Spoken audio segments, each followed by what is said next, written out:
All right, being joined by a man who is always very gracious with his time, especially with UFC 250 going down tomorrow night as we record. We have Gerald Meerschaert joining us as he prepares to face Ian Heinisch. Gerald, how are you? I'm doing great, Mike. How you been? I'm doing great. So how's it going? How was yesterday? I mean, holy crap, man. Like first Ian Heinisch is in, then he's out, and then newcomer Anthony Ivy is in. And then we found out late last night that Ian's coach's positive COVID-19 test was a false positive, and now Ian is back in. So how would you describe your Thursday, kind sir? You know, from a practical standpoint, I didn't do anything different other than, mentally and take a few phone calls. I was doing the same exact thing I would have been doing Thursday anyway. I cut the water off. I had a couple meals up to like lunchtime maybe. Just biked off the weight.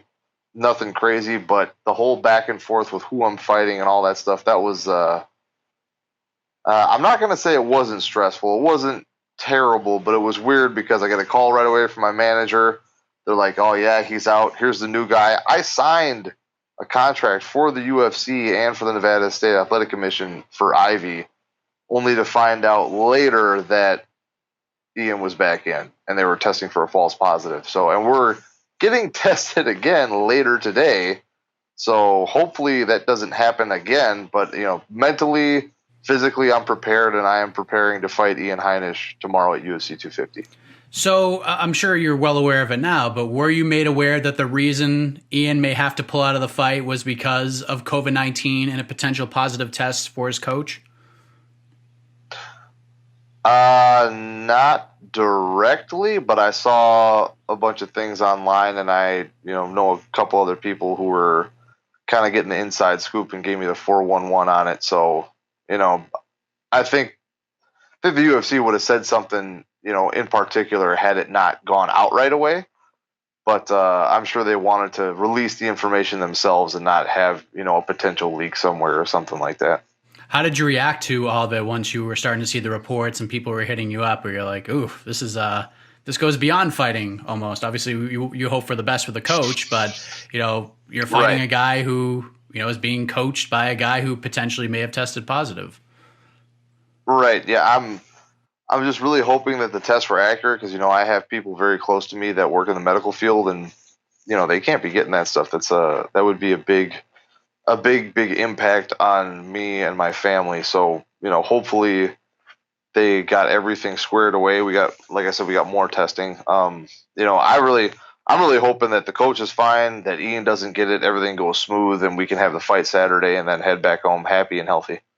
Was there any hesitation to take this fight late last night with everything going on and it having to do with COVID? Like you just talked about, you have other people to worry about. Most of the responses you see on social media is, man, I don't know about this, especially since we have no idea how the testing truly works, who's running it, etc. Was there any hesitation? I had a couple people asking me because it was going back and forth and like, oh, who is it now? It's this guy. Now I see it's this guy. And I was like, all I know is Saturday night, someone else is stepping in the octagon opposite me and I'm beating them up. That's all I'm here for. In the end, the fight you asked for is happening. You get a top 15 guy in Ian Heinisch. He's lost back-to-back fights. He's changed some things up with his team and his coaches. At this point, man, how excited are you just to get in there tomorrow night and, the winning and losing aside, just to get in there and fight, but possibly put yourself in a pretty good position at 185 pounds? I'm really pumped. Even when I got here, I felt great all through this camp. We changed our training around at Rufus Sport, and it's been working really, really well as far as like times and the length and different times of day we're doing things. My body feels good. I don't have any nagging or major injuries, and I knew this fight week was going way too smooth. Like I wasn't getting any real nerves. Everything felt good. I had a lot of energy, and I was like, this is going way too well. Something's not right here. So sure enough, we had some craziness, but if that's, the most complications we have, I'm fine with that. You and I had spoken a couple of times behind the scenes, and one of the interesting things about this fight is that your teammate Brendan Allen was the original opponent for Ian Heinisch, and with him not being able to take it, you were able to just sort of slide right in there, calm, cool, and collected. Just adds another layer to this already crazy story, does it not? Yeah, no, it was funny, man. So when we weren't sure if Ian was going to be able to take the fight, they had actually they said we got a replacement, and then I signed to fight Anthony Ivy, and then they were saying they might still give Brendan the Heinisch fight at a later date since I was going to be fighting. 'Cause it was pretty soon after that, but obviously it went back and forth again. So but I was very appreciative. I got him here with me during fight week, helping me get ready, and he's a great teammate. Wouldn't have it any other way. I know you can't really put yourself in Ian's shoes at all, but I mean, plus that dude has gone through a lot in his life. So yesterday was probably like the 2000th most interesting day of his life with everything going on. Right. Do you think what happened with the deck being shuffled a couple of times, do you think this has any impact on this fight tomorrow night? I don't think so. I don't think it will. I'm sure at the time it was a little stressful, but I don't think it has any sort of looming effects on the fight itself or the performance.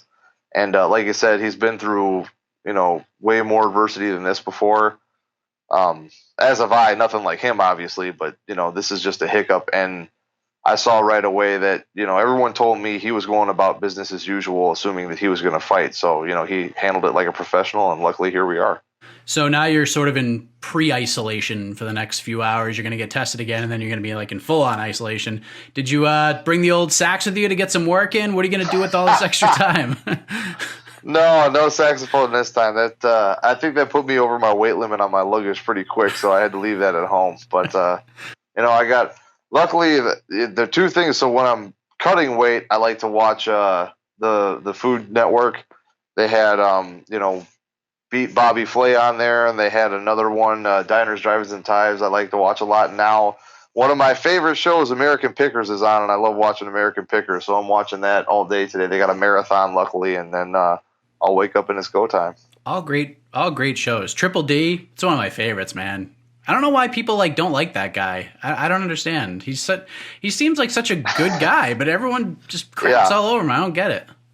Yeah, I forget the comedian's name, but he's got a whole bit about it, and it's hilarious. But it's true, he wears flaming Hawaiian shirts and he dyes his hair goofy, that bleach blonde color. But other than that, I got no problem with him. He can punch my ticket to Flavortown any day of the week.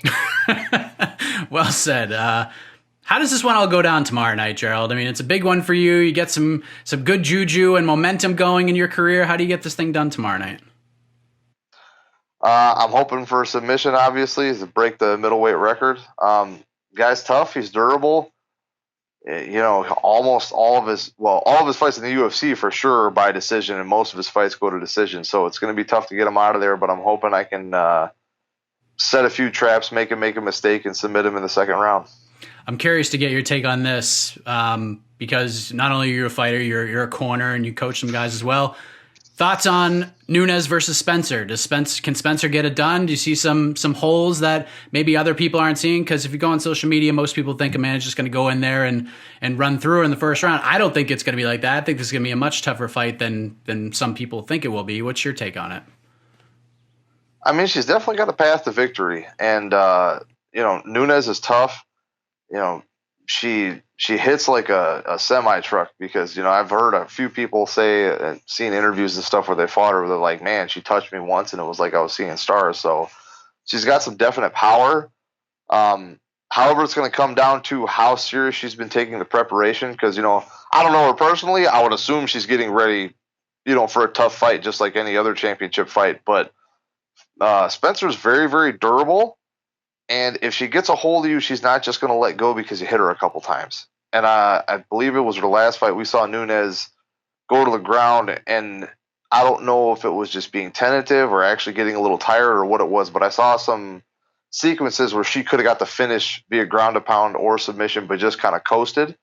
And you're not going to be able to do that to Spencer. She's going to look for ways to reverse and get on top or possibly lock in a submission. So if she does crack her and follow her to the ground, she's got to be on her toes because it's going to be a tricky fight.